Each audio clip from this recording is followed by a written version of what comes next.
Hi everyone, सभी छात्रों को स्टडी आईएएस विथ आर के यादव में स्वागत है। जैसा कि मैं आज यूपीएससी आईएएस मेंस 2014 जीएस प्रश्न पत्र 3 से क्वेश्चन ले रहा हूँ। वीडियो प्रारंभ करने से पहले आपसे एक छोटी सी रिक्वेस्ट है। अभी तक आप हमारे चैनल पर नए हैं तो प्लीज़ इस चैनल को सब्सक्राइब करें। सब्सक्राइब करने के बाद बेल आइकन की घंटी को क्लिक करना न भूलें ताकि जब भी मैं अगला वीडियो अपलोड करूं उसका नोटिफिकेशन आपके मोबाइल पर सबसे पहले पहुंचे। चलिए वीडियो प्रारंभ करते हैं।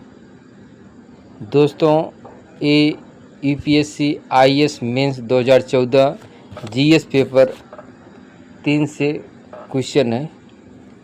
अगर आपने प्रीवियस ईयर्स के प्रश्नों को हल करना सीख गए तो हम ये दावा कर सकते हैं कि हाँ, हम बेहतर तरीके से किसी भी प्रश्न का उत्तर लिखना सीख जाएंगे। ये हमारा 5-5 प्रश्नों की श्रृंखला है जीएस पेपर 3 का। आज हम 5 प्रश्न लिए हैं। क्वेश्चन पर अब सीधे हम चलते हैं। सामान्यतः देश में कृषि से उद्योग और फिर बाद में सेवाओं को अंतरित होते हैं, लेकिन भारत सीधे कृषि से सेवाओं को अंतरित हो गया है। देश में उद्योग के मुकाबले सेवाओं की विशाल समृद्धि के क्या कारण है? क्या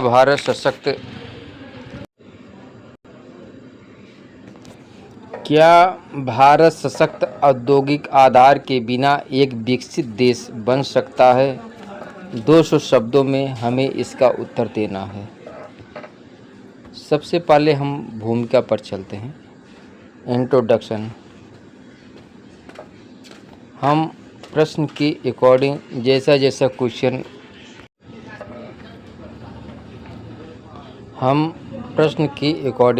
जैसे क्वेश्चन पूछा उसी के अनुरूप उत्तर देने का प्रयास करेंगे।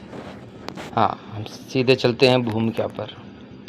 आम तौर पर देश कृषि से उद्योग और फिर बाद में सेवाओं की ओर स्थानांतरित होते हैं, लेकिन भारत में उद्योगों में विकास का दौर नहीं देखा गया, बल्कि यह सीधे कृषि से सेवाओं की ओर स्थानांतरित हो गया।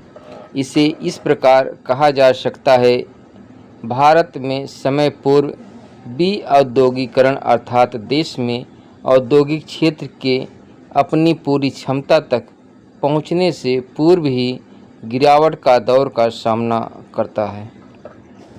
अब हम सीधे मुख्य भाग पर चलते हैं, मेन बॉडी पार्ट। भारत में समय पूर्व विऔद्योगीकरण के कई कारण देखते हैं। नंबर 1 है आधारभूत ढांचे में निवेश की कमी। भारत में आधारभूत ढांचा अपर्याप्त है, जिससे उद्योगों के लिए प्रभावी ढंग से काम करने में मुश्किल का सामना करना पड़ता है। आधारभूत ढांचे की इस कमी के कारण औद्योगिक क्षेत्र की विकास दर में गिरावट आई है। दूसरा है व्यापार करने की उच्च लागत। भारत में व्यापार करने की उच्च लागत है, जिसमें उच्च कर, नौकरशाही, लाल फीताशाही और उच्च ऊर्जा लागत शामिल है। इन उच्च लागतों ने उद्योगों के लिए देश में लाभप्रद ढंग से काम करना मुश्किल बना दिया है, जिसके परिणामस्वरूप औद्योगिक क्षेत्र की विकास दर में गिरावट आई है। तीसरा पॉइंट है ऋण तक पहुंच का अभाव। भारतीय उद्योगों को अक्सर ऋण प्राप्त करने में कठिनाई होती है, जिससे उनके लिए नई प्रौद्योगिकियों में निवेश करना और अपने परिचालन का विस्तार करना मुश्किल हो जाता है। इससे औद्योगिक क्षेत्र की विकास दर में गिरावट आई है।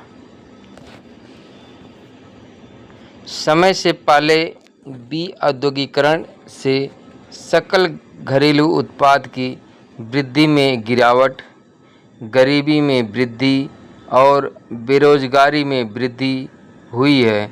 लेकिन जैसे ही भारत में कंप्यूटर का आगमन हुआ और एलपीजी सुधारों द्वारा अर्थव्यवस्था को खोला गया, भारत में सेवा क्षेत्र का तेजी से विस्तार होना शुरू हो गया। भारत में उद्योग की तुलना में सेवाओं की भारी वृद्धि के कई कारण हैं। नंबर 1, अर्थव्यवस्था का उदारीकरण। 1991 में भारत की अर्थव्यवस्था को उदार बनाया गया, जिससे विदेशी निवेश में वृद्धि हुई। सेवा क्षेत्र इस उदारीकरण का लाभ उठाने में सक्षम था, विशेषकर आईटी और बीपीओ के क्षेत्र में। दूसरा पॉइंट हम देखते हैं, कुशल श्रम शक्ति। भारत में एक बड़ी सुशिक्षित श्रम शक्ति है, जो सेवा क्षेत्र के लिए सबसे उपयुक्त है और विकसित देशों के कार्यबल की तुलना में अपेक्षाकृत कम वेतन पर काम करती है।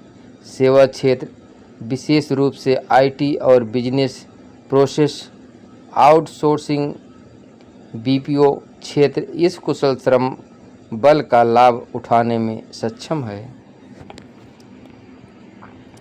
तीसरा पॉइंट है, कम पूंजी की आवश्यकता। सेवा क्षेत्र को उद्योग क्षेत्र की तुलना में अपेक्षाकृत कम पूंजी निवेश की आवश्यकता होती है। चौथा पॉइंट है, सरकारी नीतियाँ।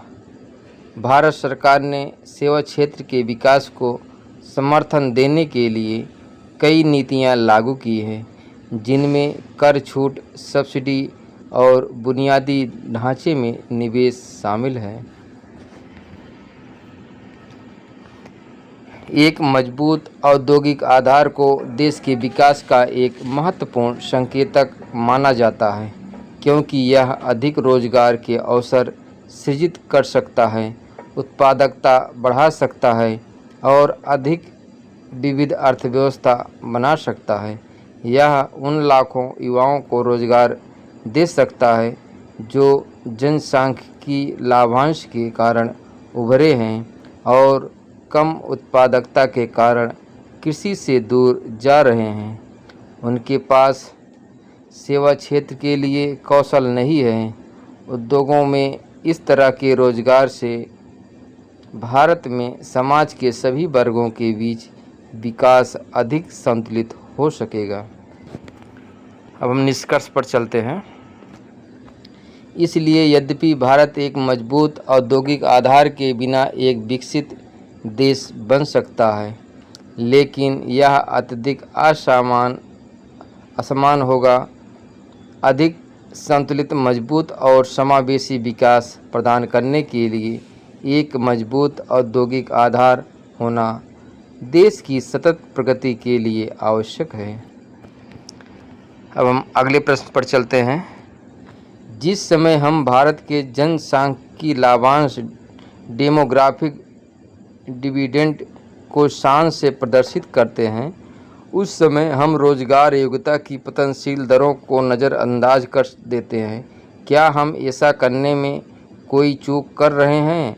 भारत को जिन नौकरियों को बेसब्री से दरकार है, वह नौकरियां कहां से आएंगी, स्पष्ट कीजिए। पहले प्रश्न की प्रकृति को समझिए। प्रश्न कैसे घुमाकर पूछा गया, उसके अकॉर्डिंग प्रश्न का उत्तर देने का प्रयास करिए।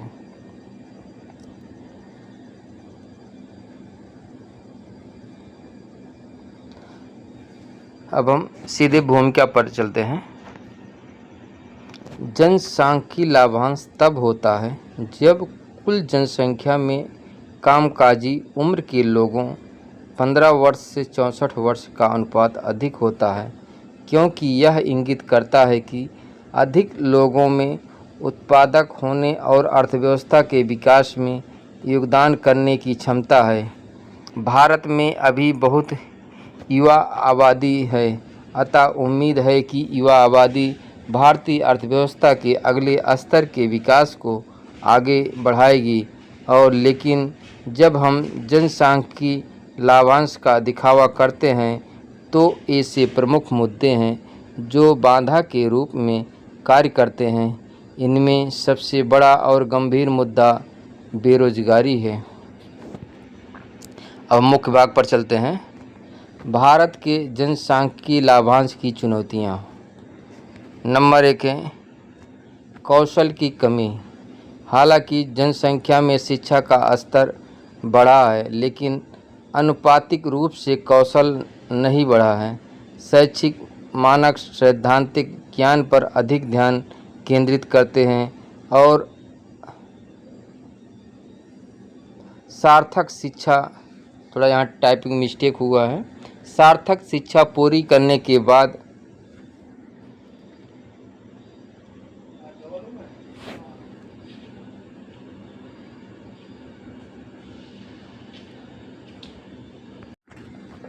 और स्नातक शिक्षा पूरी करने के बाद कौशल से रहित हो जाते हैं। यह जरूरी है कि रोजगारोन्मुखी कौशल विकसित किया जाए। दूसरा पॉइंट है असंगठित क्षेत्र। कार्यबल का एक बड़ा हिस्सा असंगठित क्षेत्र में कार्यरत है, जो कम वेतन और सामाजिक सुरक्षा के अभाव से ग्रस्त है। तीसरा पॉइंट है महिला श्रम बल भागीदारी में गिरावट। बढ़ती महिला साक्षरता प्रासंगिक और विपणन योग्य कौशल में परिवर्तित नहीं हो रही है। आभासी कक्षाओं और खुले डिजिटल प्रशिक्षण के मॉड्यूल में महिलाओं के लिए लचीली प्रवेश और निकास नीतियों का अभाव और व्यावसायिक शिक्षा समकालीन व्यवसायों तक पहुंच को सीमित करती है। अब हम भविष्य में नौकरियों की संभावनाओं के बारे में देखेंगे। नंबर 1 है आईटी संचालित सेवा क्षेत्र। हाल के दिनों में रोजगार विकास में सबसे बड़ा योगदान रहा है। दूसरा पॉइंट है गिग इकोनॉमी। इनमें खाद्य वितरण, उत्पाद वितरण, सेवा वितरण आदि शामिल हैं। तीसरा पॉइंट है खाद्य प्रसंस्करण। प्राथमिक कृषि को खाद्य प्रसंस्करण संयंत्रों में बदलने से ग्रामीण क्षेत्रों में अगली पीढ़ी के विकास को बढ़ावा मिल सकता है। कृषि के लिए तकनीकी सहायता से अतिरिक्त बढ़ावा मिलेगा। उदाहरण के लिए आलू प्रसंस्करण के लिए खाद्य पार्क। अब हम सीधे निष्कर्ष पर चलते हैं। भारत को अनुकूल जनसांख्यिकी लाभांश का अधिकतम लाभ उठाने के लिए औपचारिक रोजगार को बढ़ावा देने के लिए कौशल विकास पर अधिक ध्यान केंद्रित करना होगा और निवेश प्रौद्योगिकी लाने के लिए औद्योगिक क्षेत्र में एफडीआई को बढ़ावा देने के साथ श्रम कानूनों में सुधार करने की आवश्यकता है। अब हम अगले प्रश्न पर चलते हैं। एक दृष्टिकोण यह भी है कि राज्य अधिनियमों के अधीन स्थापित कृषि उत्पादन बाजार समितियों एपीएमसी ने भारत में न केवल कृषि के विकास को बाधित किया है, बल्कि वह खाद्य वस्तु महंगाई का कारण भी रही हैं। समालोचना पूर्वक परीक्षण कीजिए। 200 शब्दों में हमें इसका उत्तर देना है। अब हम सीधे भूमिका पर चलते हैं।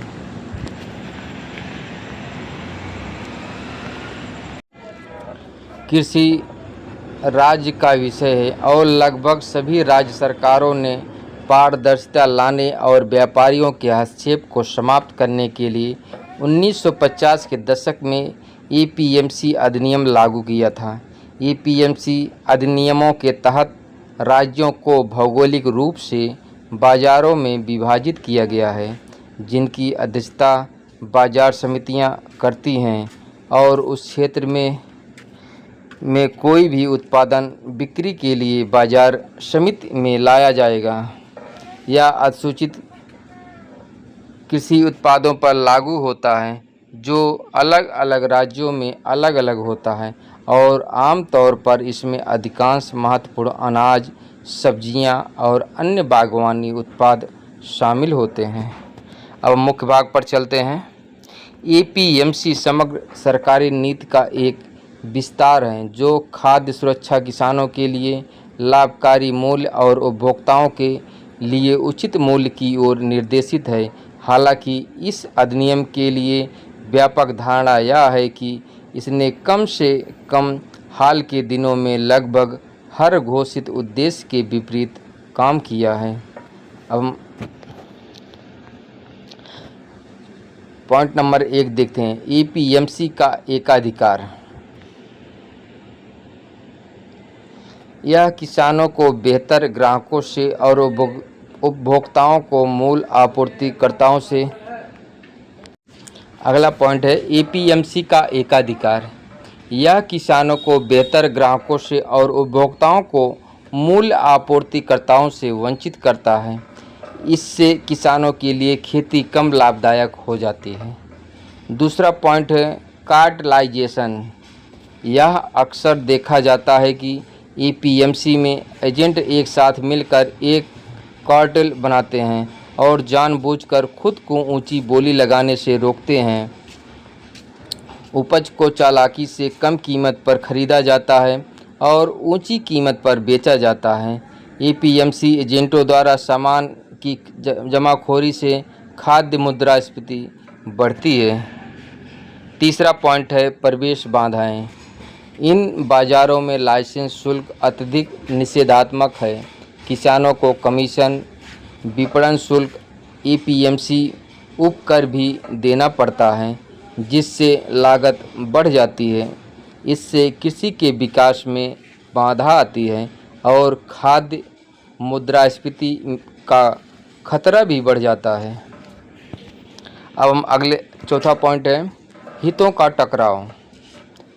एपीएमसी नियामक और बाजार की दोहरी भूमिका निभाता है, लेकिन आकर्षक व्यापार में निहित स्वार्थ के कारण नियामक के रूप में इसकी भूमिका कम हो गई है। अब हम निष्कर्ष को देखते हैं। इन सब के कारण केंद्र सरकार ने 2003 में मॉडल एपीएमसी अधिनियम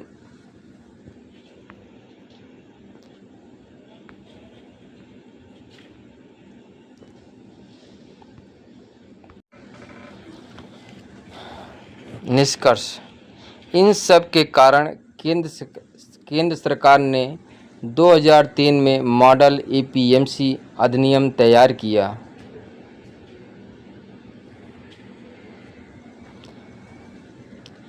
लेकिन राज्यों द्वारा इसका अनुकरण नहीं किया गया, और चूंकि कृषि राज्य का विषय बनी हुई है, इसलिए इसका अधिक प्रभाव नहीं पड़ता है। इसके अलावा बिहार, दिल्ली जैसे कुछ राज्यों ने एपीएमसी को ख़त्म कर दिया है, लेकिन इससे न तो कृषि की स्थिति में सुधार हुआ और न ही खाद्य मुद्रास्फीति में। इसलिए खाद्य मुद्रास्फीति की समस्या केवल एपीएमसी के कारण नहीं है, बल्कि संरचनात्मक बाधाओं का मिश्रण है, जो आपूर्ति श्रृंखला की कमी, जिसके कारण उच्च बर्बादी होती है, आदि। लेकिन एपीएमसी कारकों में से एक है। अब हम अगले प्रश्न पर चलते हैं। गांव में सहकारी समिति को छोड़कर ऋण संगठन का कोई भी ढांचा उपयुक्त नहीं होगा। अखिल भारतीय ग्रामीण ऋण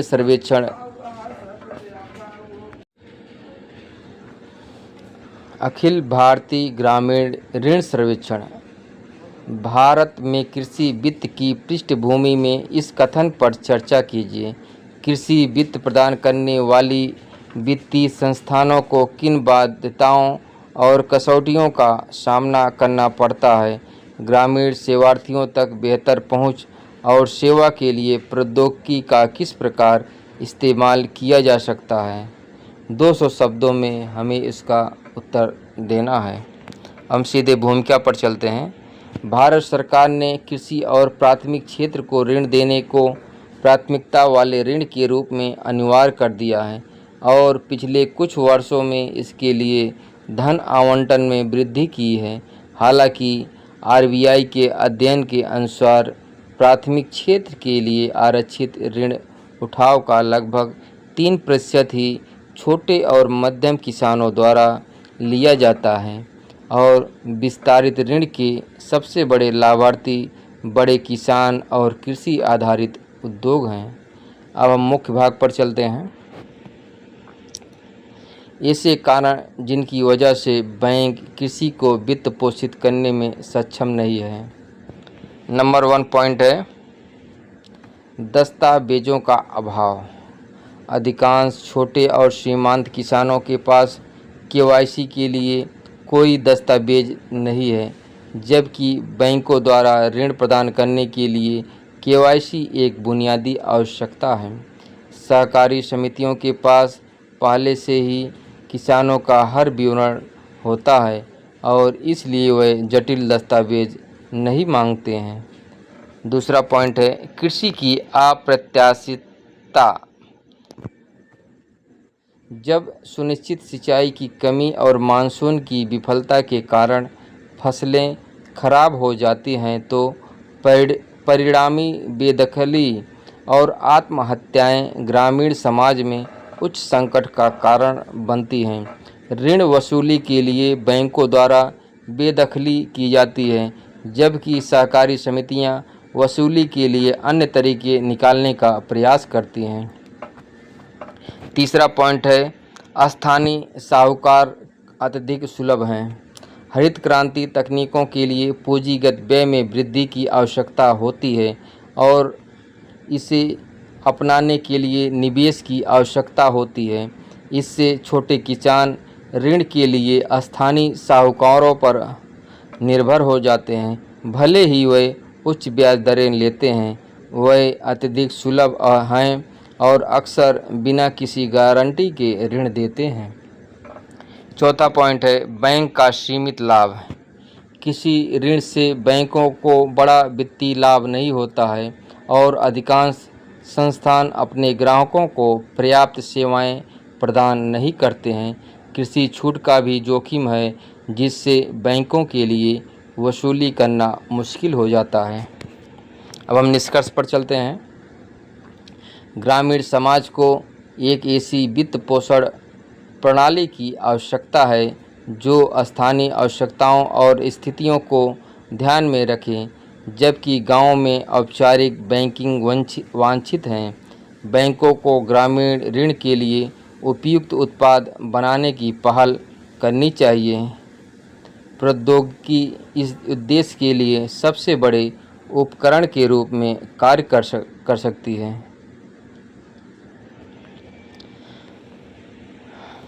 अब हम अगला प्रश्न देखते हैं। भूमि अर्जन, पुनरुद्धार और पुनर्वासन में उचित प्रतिकर एवं पारदर्शिता का अधिकार अधिनियम 2013 1 जनवरी 2014 से प्रभावी हो गया है। इस अधिनियम के लागू होने से कौन से महत्वपूर्ण मुद्दों का समाधान निकलेगा? भारत में औद्योगिकरण और कृषि पर इसके क्या परिणाम होंगे?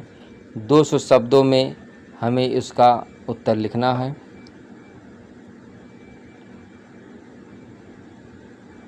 अब हम सबसे पहले भूमि अर्जन, पुनरुद्धार और पुनर्वासन के बारे में समझेंगे। ठीक है, सबसे पहले हम भूमिका को लिखेंगे।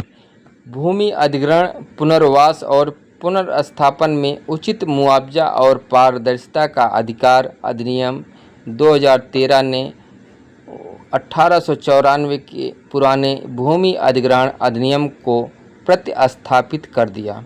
भारत का भूमि अधिग्रहण कानून औपनिवेशिक शासन के तहत लागू किया गया था, जिसके कारण उचित मुआवजे या पुनर्वास के बिना भूमि मालिकों और भूमिहीन श्रमिकों को उनकी भूमि से बेदखल करने पर संकट संघर्ष बढ़ गया था।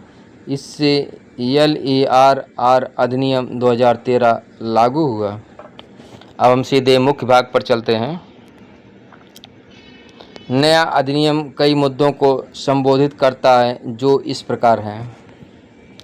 नंबर 1, पुराने अधिनियम के विपरीत नया अधिनियम भूमि अधिग्रहण से विस्थापित लोगों के पुनर्वास का प्रावधान करेगा। दूसरा पॉइंट है मुआवजा मूल्य बढ़ाना। ग्रामीण और शहरी क्षेत्रों में भूमि अधिग्रहण के लिए बाजार दर का क्रमशः 4 और 2 गुना अधिक मुआवजा।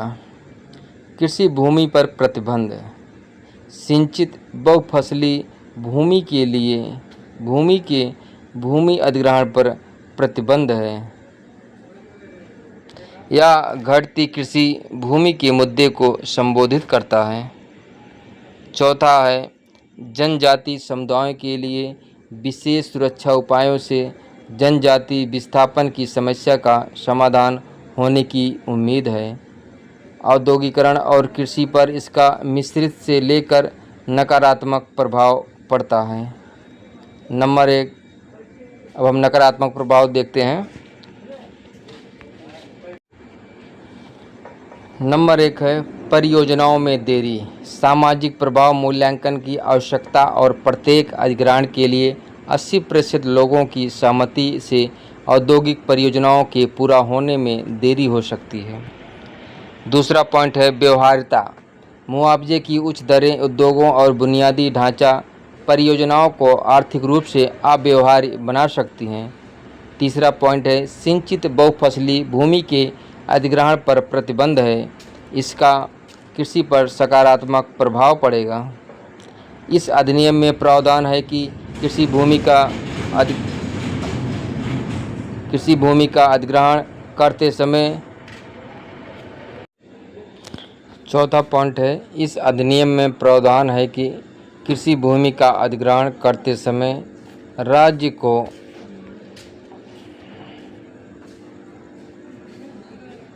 कृषि भूमि के बराबर भूमि पर कहीं और खेती करनी होगी।